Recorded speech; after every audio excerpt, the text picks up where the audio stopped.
dalal ci seen rubrique mot d'actualité ci seen matinal Tok Tok Sénégal di dalal professeur Songué Diouf ci plateau bi professeur maa ngi lay nuyu. maa ngi lay fay bu baax Sophia di am mbégte teew ci plateau bi à chaque lundi.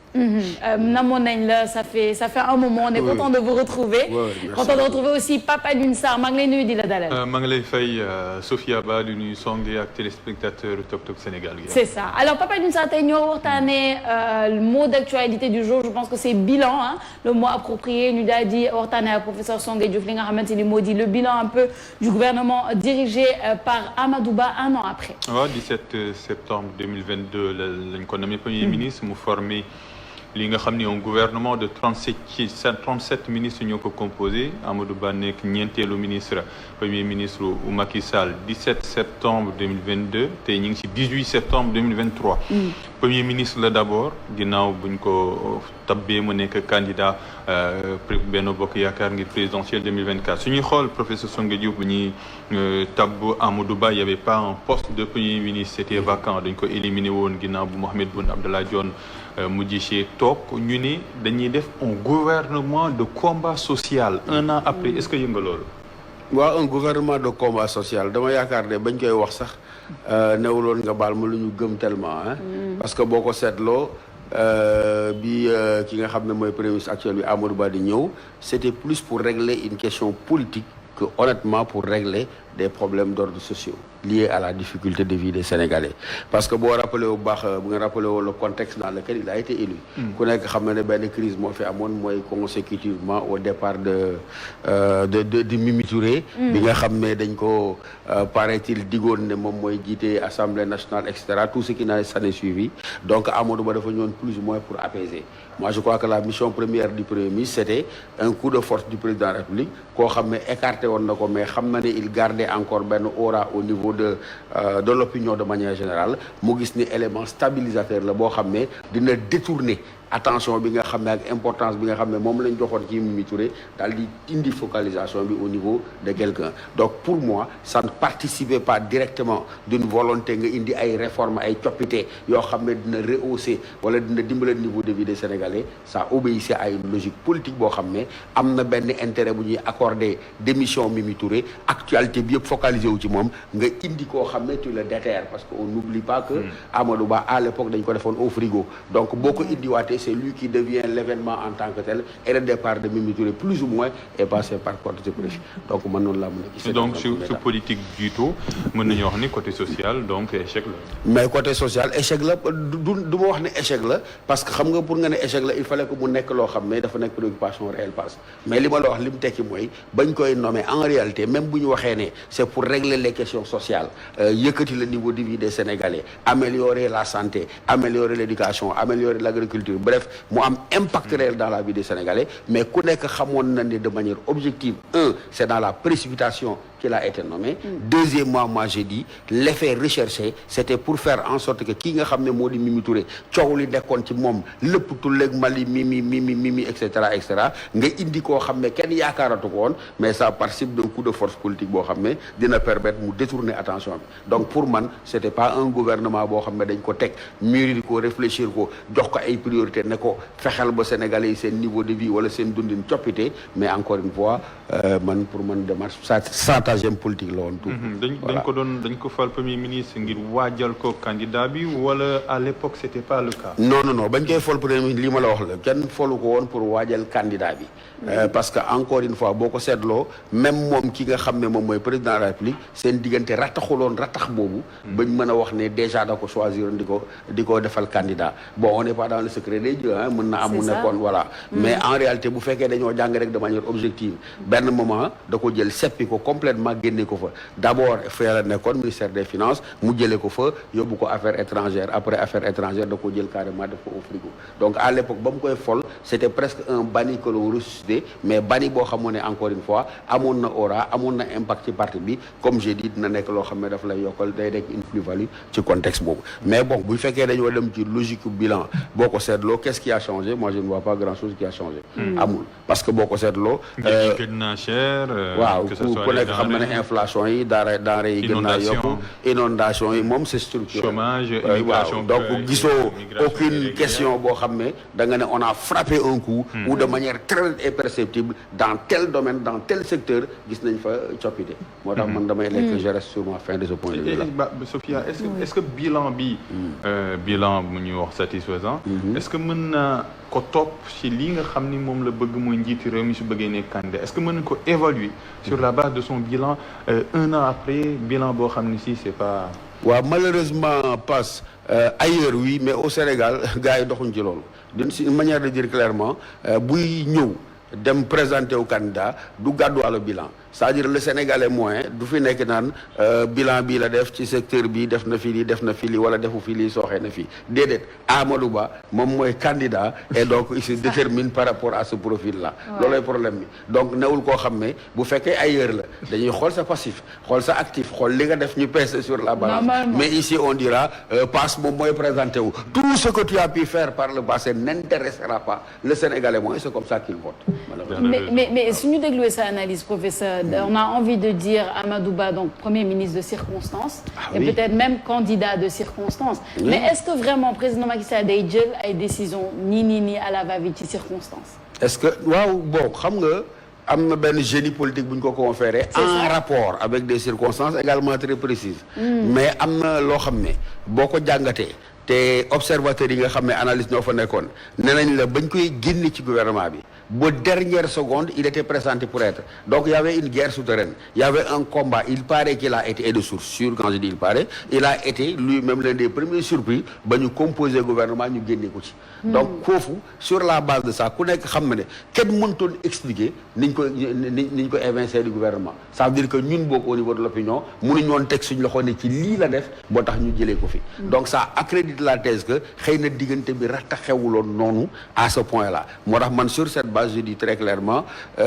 c'est une décision boo xam ne quand on l'a menée elle était mûrement réfléchie quand on l'a menée mais elle a été imposée par des circonstances particulières parce que encore une fois am Mimi bàyyil Mimi am Mimi c'est un traître c'est ceci c'est cela nga indi koo xam ne moom amoon na profil boo xam ne à peu près ba nga ko dàqee ça avait le même impact que Mimi nga andi ko ça contrebalance complètement l'opinion on a cessé un peu de parler de Mimi à cette époque pour réfléchir sur le fait que mu ressusciter Amadou Ba pourquoi il l'a ressuscité etc.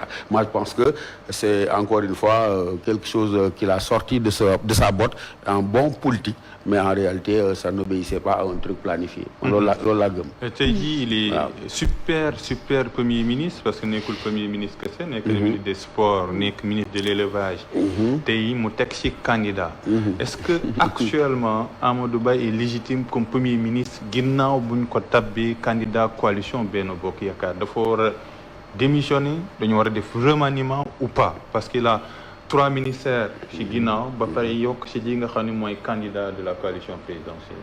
waaw bu fekkee dañ ko poser en termes de légitimité oui parce que am na légitimité. mën naa continuer ba léegi. waaw mën naa continuer mën na nekk ba léegi premier ministre nekk candidat waaw non man de ci sama analyse bu gàtt parce que je dis nous sommes à combien de mois des élections 5 mois. mais à quoi sert-il nga rompre li nga xam ne moom mooy processus bi ki nekk ci ministère X wala ministère Y passe di indi koo xam ne tu sais très bien que tant que muy imprégné wu ci ay dossiers sax ñu dem ci ay élections ça ne sert absolument rien. soo nekkee ministre premier ministre. ministre de l'élevage.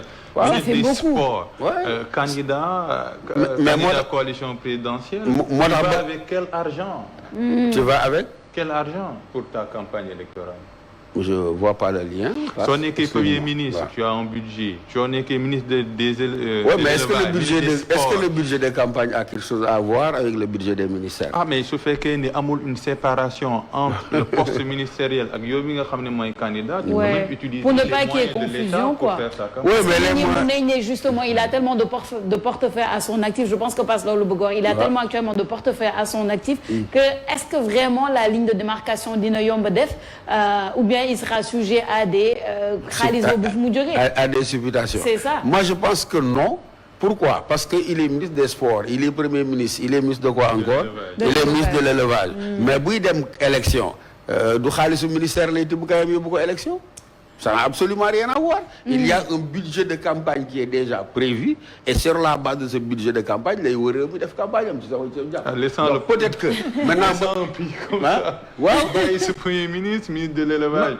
ñu génn ci hivernage et sport ñu ngi dem ci li nga xam ne mooy Coupe d'Afrique des Nations. waaw mais parce que tu emportes 3 ministères. léegi Sophia da nga koy mettre en rapport ak la mu la njëkk a wax. Est-ce qu'on était venu régler des problèmes? Est-ce qu'on était venu régler des problèmes? On était pas venu régler des problèmes. Dañu doon def du saupoudrage. Taf yëngal le temps que fi mu nekk nii tout est bloqué taxaw. ñu dem élection. Mais loolu rek moo mën a expliquer nga jël 3 ou 4 ministères jox ko quelqu'un, c'est tout. En se disant d'ici là il n'y a rien, on gère li fi nekk la situation ba dem élection benn nguur ñëw, c'est tout. amul sens. Non, je dis si moi. on change le poste. Amul sens. C'est-à-dire que on peut pourvoir les postes. Par exemple, mën nañ nommer ministre de l'agriculture, mën nañ nommer ministre de l'élevage, mën nañ nommer ministre des sports. Loolu y a pas de problème. Mais remaniement ministériel jëlee ko fa, ça ne change absolument rien parce que ministre boo indi en 4 mois 5 mois benn dossier bala mu ciy dugg jàng ko gëstu ko approprier ko mën ko conduire mais déjà ñu ne ko élection jot na, ça sert à quoi? De nommer un ministre boo xam ne il n'aura même pas le temps de s'imprégner des dossiers pour les conduire. Donc pour convaincre l'électorat parce qu'il est candidat, war naa jaar présidentiel, assumer le bilan de Macky Sall. Donc amul rupture, continuité lay nekk. Continuité lay nekk ci gestion li nga xam ne moom mooy bilan wu Macky Sall waaye en tant que candidat loolu ay wax la rek il ne viendra pas avec le bilan de Macky Sall. Il viendra avec Amadou Ba, un homme neuf, porteur d'un projet et qui cherchera à rallier aussi les suffrages des Sénégalais à sa personne. Mën naa dindee ko ce projet là à Macky Sall su fekkee ni. loolu ay waxi kese la gis nga fi mu toll nii moom ndumbelaan la maanaam. il a intérêt à dire je porte le bilan du président Macky Sall. waaye bés bu ñëwee taxaw. daal di ne moom il n'est là que pour le bilan de Macky Sall xam nga ne loolu boulet bu muy traîner ji la. Il faudra que d'une certaine manière mu trouver un moyen d'imprimer quand même sa marque. Parce que Macky Sall ne va pas aux élections, c'est lui qui va aux élections. Bu fekkee dafa taxaw ne man Amadou Ba laa tudd mais en réalité tudduma Amadou Ba Macky Sall la parce que li fi nekkoon moom moo fi nekk mais Pape tu sais très bien qu'on ne va pas en politique de cette façon. Mais justement parce que da nga wax loo xamante dafa am solo par rapport à quand on parle de la personnalité du personnage de l'homme politique de Amadou Ba, très effacé souvent, très observateur, les gens disent, plus d'écoute que de paroles, etc. Est-ce que fi mu ne nii dafa war a changer justement personnage politique bi pour plus s'imposer et laisser sa marque? Il va le faire, il n'a pas le choix parce que c'est lui qui va être élu, c'est pas le président Macky Sall qui va être élu. Loolu problème bi. Donc il est obligé d'imprimer sa marque. C'est-à-dire que moom li muy jouer comme funambule lay mel, danseur de corps, ça veut dire que d'une part, il sait très bien qu'il est obligé par devoir de gratitude pour le président Macky Sall, pour l'appareil bi nga xam mooy APR bi ko porté de dire le plan Sénégal émergent etc. Mais de manière progressive il sera obligé quand même quelque part de dire man la quand même Amadou Ba man lii laa fi indi et c'est sur cette base là que ma bëgg ngeen fol ma mais boo ñëwee rek ne vive le PSE vive le président Macky Sall mais où es-tu? Et donc toi en tant que tel tu dois affirmer déjà sa personnalité politique moo tax sa position elle est très délicate fi mu nekk nii il est obligé de l'assumer mais comme on dit lii ram ci ñëg bi la jëm demain on verra très bien di ngeen xam ne li ma lay wax mooy am il sera obligé à un moment donné mais même sur certaines questions de renier le président Macky Sall. Oui il sera obligé parce que il sera obligé d'imprimer ses propres marques. Les questions yi nga xam ne jàpp nañu le président Macky Sall a échoué là-dedans mais il va pas dire je porte l'héritage j'assume etc. C'est pas possible. Il est obligé d'être Amadou Ba et de cesser d'être Macky Sall. Le pays doit fonctionner malgré tout en attendant février 2024. Actuellement on n'a pas de ministre de l'agriculture. ñi ngi dem ci campagne de commercialisation monde paysan mi ngi inquiété wu. ñi ngi dem ci ouverture école gis nga ñi nga xam ne mooy syndicat yow xam nga ci dara jamono ji. Les universités amul benn université bu tijji actuellement au Sénégal toutes les universités sont sous cloche. Quel gouvernement professeur Songué pour les 5 mois à venir 5 mois nag si gafaga sénégalais 5 mois c'est pas 5 jours quoi. Absolument c'est li nga wax c'est très jusqu'à avril même. Mais note que c'est même pas 5 mois parce que depuis 1 an. ëpp na 5 mois depuis 1 an oui mais tout est paralysé dara doxul. le peut tekk di xaar d'abord il y a eu le feuilleton autour du président Ousmane Sonko. ensuite mu ñëw ci premier ministre bi ñu ci désignation. le candidat de l'APR. ça veut dire que pendant tout ce temps ci diggante bi gars yi liggéey bi ñu war te ci kanam la jëm parce que école ren COSYDEP déjà lancé na appel. ils ont parfaitement raison. tout le monde sait que bu ñu demee ci ay élections yi. mais on va vers des perturbations. dinañ jàng octobre dinañ jàng novembre dinañ jàng décembre. mais à partir du moment où ñu ubbi campagne bi en janvier c'est une période d'incertitude parce que tout le monde xam na ne vivier la pour les politiques muy l'université muy l'espace scolaire c'est un vivier que les politiques n'hésitent pas malheureusement à utiliser quoi. donc au fait les 5 mois qui vont venir les mois là sont des mois de voilà. Oui, c'est des mois de statu quo, c'est des mois où pratiquement le plus war a impulser des politiques réelles de développement malheureusement mais xam nga loolu faiblesse suñu démocratie la c'est des démocraties qui n'existent que par les élections te ñun dañoo jàpp ne démocratie égale élection or démocratie c'est un moment moment fort mais les moments les plus essentiels mooy l'accès des populations aux systèmes sociaux de base aux nécessités de base ça veut dire fekkee amoo électricité njàng mi sooxe santé bi sooxe mais foofu la ñuy xaar démocratie la véritable démocratie elle est là mais malheureusement nous comme pour la plupart des peuples africains la démocratie on vit dans l'attente d'une élection élection bu jeexee ñu ngay préparer ba ca topp c'est ça malheureusement en tout cas professeur Songué Diouf on va s'arrêter sur ces mots-là di la gërëm di la sant bu baax ci toujours les analyses aussi pertinentes les unes que les autres di la jox dig daje lundi prochain inchallah ci yeneen mots de l'actualité inchallah avec plaisir Sophia Papa Alioune Sarr à demain inchallah ce sera avec le professeur Mbaye Thiam dans l'heure des